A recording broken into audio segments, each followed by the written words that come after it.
की पालकांची एक मानसिकता आहे, जसे तुम्ही तुमच्या उत्तरात म्हटलं की एकदा शाळेत घालून दिलं की आपली जबाबदारी संपली, जे काही बघतील ते सगळं टीचर्स लोक आणि शाळा बघेल.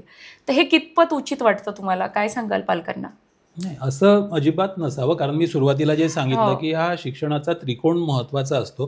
तिघांचीही सारखीच जबाबदारी आहे की सगळ्या गोष्टींचे वर्ग आहेत आपल्याला, पण पालकांचे वर्ग नाही. तर त्याच्यामुळे ते पालकाला त्यांची जबाबदारी काय आहे, म्हणजे इव्हन आता आम्ही शाळांमध्ये पण वेगवेगळे सगळे पॅरेंटिंग वर्कशॉप घेतो, पण त्यालाही पालक येत नाहीत. ते आपण खूपदा ऐकतो की ये बच्चा सुनता ही नहीं अभी, ये हमारे इज्जत नाही करता किंवा हा हे करतो. पण त्याचं कारण तेच असतं की मुळात आपण सुरुवातीपासून कसं ट्रीट केलं, आणि सगळ्यात महत्त्वाचं की आपण कसं बोलतो त्याच्यासमोर. म्हणजे ज्येष्ठांचा मान आपण राखतो का, शाळेतल्या शिक्षकांविषयी आपण चांगलं बोलतो का, त्यांना रिस्पेक्टफुली बोलतो का.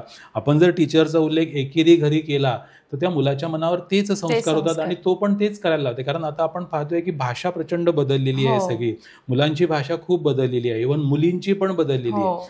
शाळा, विद्यार्थी आणि पालक ह्या तिघांनीही आपापली जबाबदारी समजून काम केलं तर मला असं वाटतं की चांगले विद्यार्थी घडू शकतात.